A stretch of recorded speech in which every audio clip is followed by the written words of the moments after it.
everybody, this is Jenny from Skapa Leather coming to you virtually with the www.Renaissance Fair, the wandering, wonderful, wireless Renaissance Fair, a way for us to connect with y'all. Even when we can't be there in person. We would be at the Norman, Oklahoma Medieval Festival this weekend, today, right now, and we're not, and it sucks, but we miss you all, we love you all. But I wanted to come here and make a little video for you all to talk to you a little bit about leather. What is it? Where does it come from? I mean, we know it comes primarily from cows, but how do you choose a leather? How is leather tanned? What's the differences? So hopefully I can shed some light, answer some questions that you may have about leather and the tanning process. And also, I make no claims that I am 100% accurate in this. So I'm going to tell you what I know, and I may or may not be 100% correct, but I've got a little cheat sheet with me, and hopefully I'll give you all the accurate information. So the majority of the time when we order leather in what's called a side, and a side is half a cow, basically. So if you picture the neck, and then out to the upper legs, and then down to the lower legs, and then around the bottom, a side is half of that. You can order a whole hide. You can order a double shoulder, which is just the top, the strongest part. Single shoulders, bends, double bends. I'm actually going to provide a chart for y'all just out of sheer curiosity, so that you can see how leather can be divided and ordered. The next thing we look at is leather thickness. So leather varies in thickness. They measure it in the industry by ounce.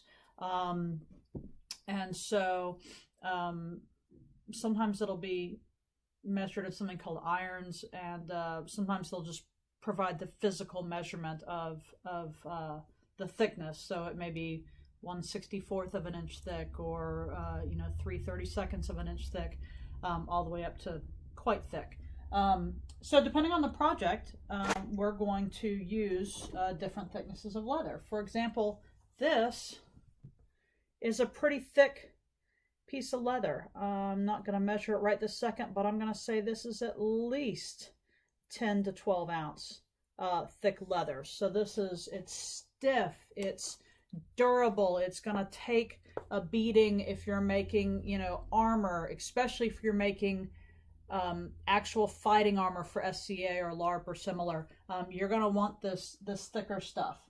And then we have all the way down to very thin leather that this is probably 2 ounce, maybe 3 ounce leather that could be used for a bag, or even for the lining of a bag. And you can see it's much softer and much easier to work with. So really it runs the gambit.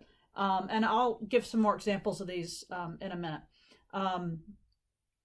The most common type of leather is what we call vegetable tanned leather.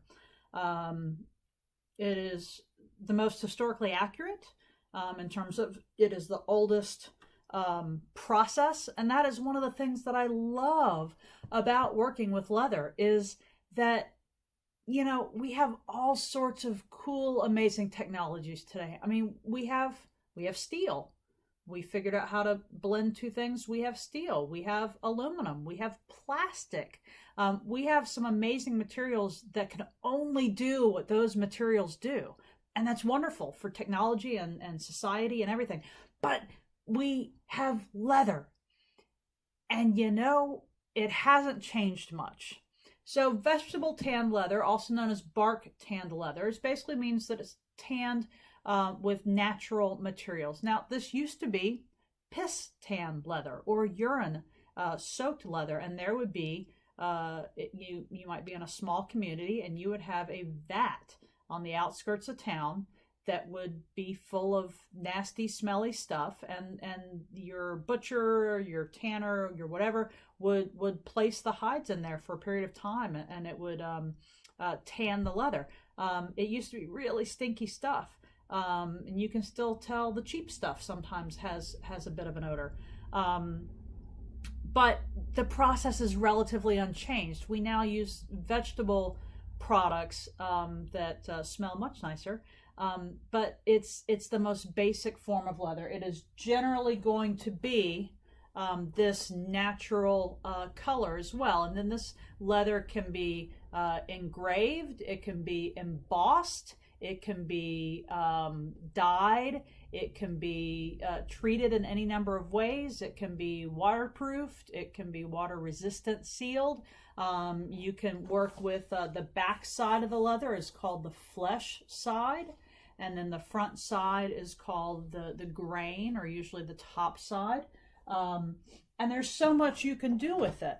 But then there's some other cool stuff that we want to work with too, especially as we get more into garments, upholstery, bags, anything where, you know, I don't want something thick and heavy and stiff like that. Maybe I want something nice and soft and supple like this. Beautiful, what they call a pebble grain finish there, where it's got a texture. It smells good, it's soft, and it's malleable. This is not vegetable tanned leather. It will never be. You will never get that type of finish from vegetable grain leather. So most likely that's going to be a chromium tanned leather. And that is a modern process. But again, we're still applying a modern process to an ancient technology. Chrome tan leather are usually used with chromium salts, primarily chromium sulfate. It's used for garments, for footwear, all your soft leather that's in your shoes, upholstery. Again, it allows us to have a variety of colors, and leather can come dyed from the factory or from the tanner, or it's something that we can dye ourselves. So again, vegetable tan leather most often comes in that kind of neutral light brown color, and then we dye it the color that we want. When we order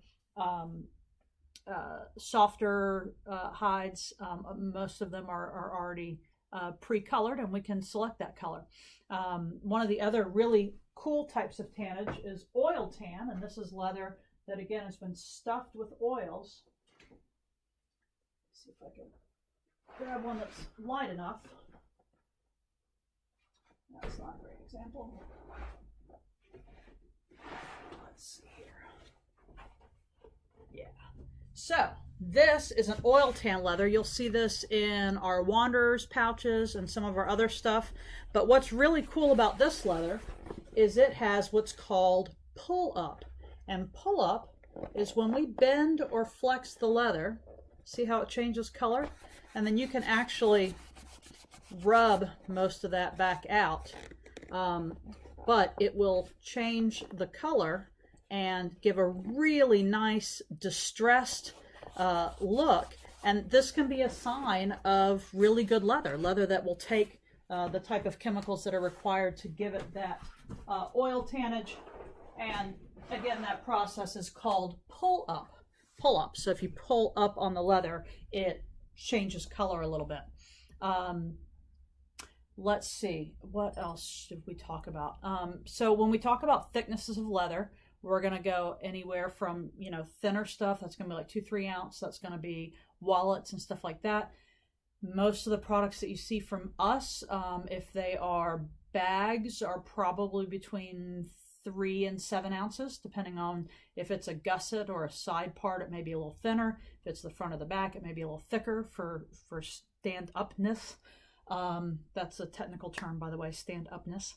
And then, you know, you get into our bracers and our pauldrons, and those are generally going to be 8 to 10 ounce leather. That's going to be thicker. And then again, you can go on up to 12 ounces is about the thickest you're going to find for really accessible. I'm sure there are thicker that you could get directly from a tannery for some reason. So all of those leathers have the top to them, which that's the strongest part. And then the way they make them the different thicknesses is they come into the tannery, and obviously animals are natural, so they may have a thicker spot and a thinner spot, and they have special machines that basically shave off the bottom in a even way so that what's left is perfectly level or pretty close to level. When we order hides, they'll usually say 4 or 5 ounce, so it'll be anywhere between 4 and 5 ounces thick, and then we're left with what's the flesh side, and now that is flesh side top and bottom because it's been skived off the bottom. That's where we get suede. So suede is a split of leather, and it's soft and it has a fleshy side on both sides, and this leather is, again, it serves a purpose. It's not as strong as top grain leather, but again, you're not making bracers to take a beating on your arm with a sword out of suede. But for a bag or a piece of clothing or any other shoes, any other number of things, suede is a wonderful product. So suede is real leather. It is simply the skiving off of the top layer. The top layer goes over here. The bottom part goes over here and becomes suede. Again, suede can come natural or it can be dyed from the factory. That's generally the easiest way to do it. Sometimes we talk about how soft a leather is, and we talk about whether it has hand. And hand is literally what it sounds like. If I grab it and I go like this, is it a soft hand or is it a firm hand? So again, thick vegetable tan leather is going to have a firm hand. Okay? Thinner leather, but not all thin leather. That can be stiff, thin leather. But this is leather with a soft hand, because when I grab it with my hand, it is very supple and flexible. So, but here's an example. This is a thin print leather, but it's pretty stiff. This is not what I would call having a soft hand, and yet it's very thin. So there are every sort of shape and variety that you can think of color and thickness and texture. It exists in leather, and that's why it's good to know the right leather for the right job. And that's one of my jobs as an artist, as a craftsman, is to use the right tool for the job. There's nothing wrong with a hammer, but if you need a screwdriver for this project, then that's what you should use. And so one of the things that I really work on is choosing the right leather for the right project. So a couple other just quickies that I'll show you.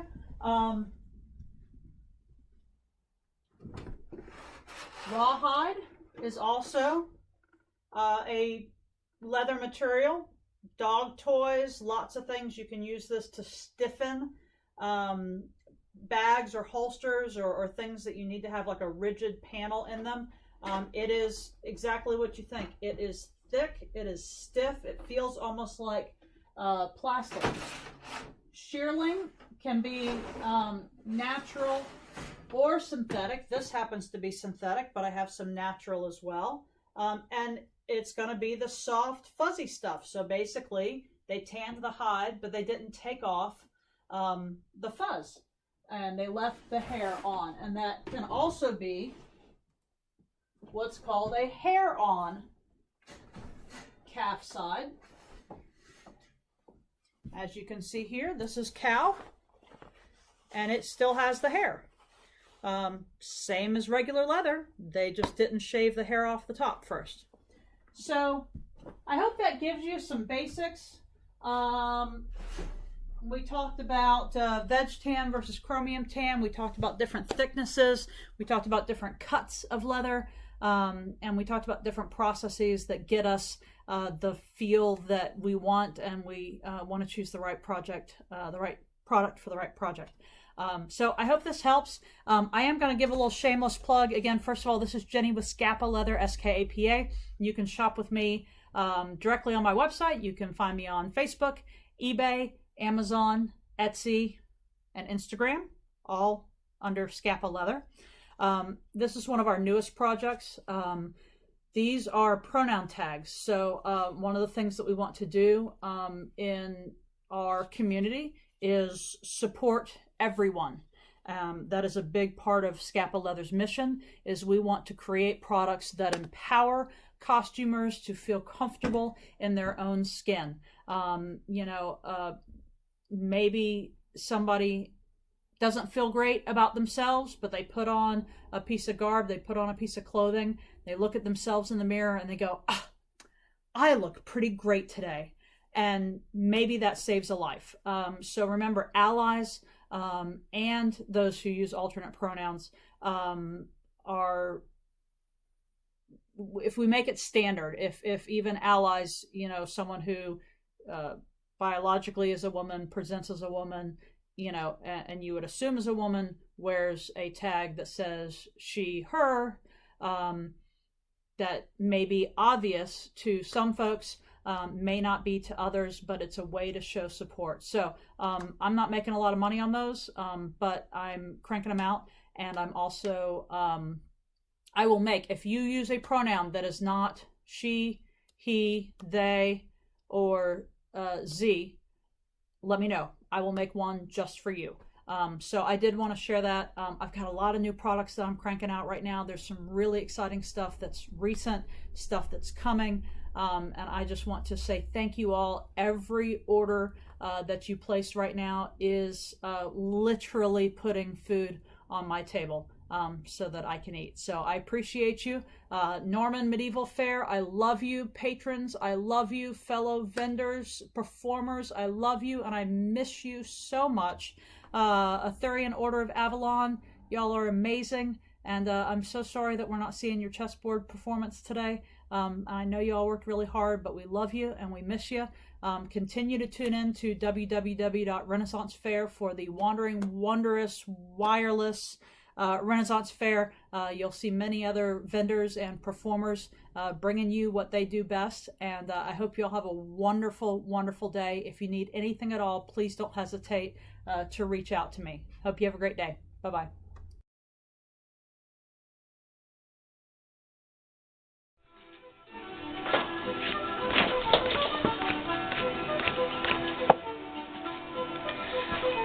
Kick wheel.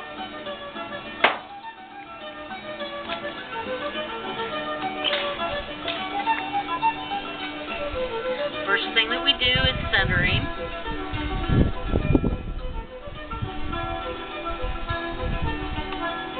Frequently will take more than once. The water on my hand is just enough to be able to allow the clay to slip beneath my hands. It's kind of like a mud puddle. We want to find the center and head down, not quite to the wooden plate. And then we come out. Every pot starts in the same spot, same way. And then we make it grow taller.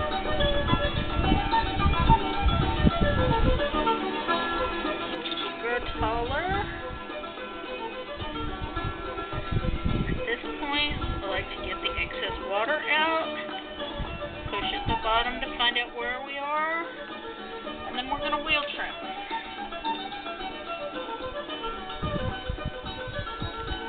Wheel trimming allows us to take away the bottom, lift it up, let that little base lose a little weight. It's back out of center, so we've got to bring it back in.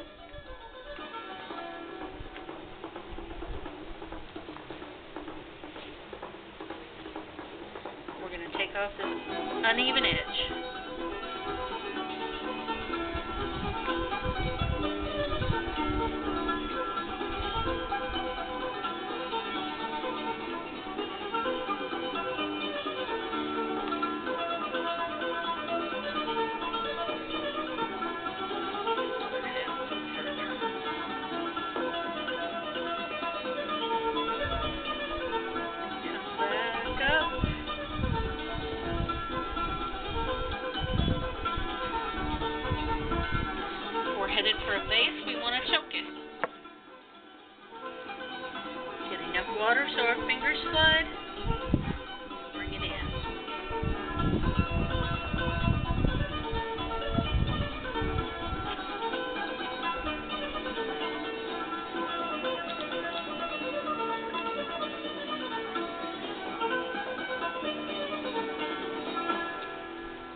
have a vase.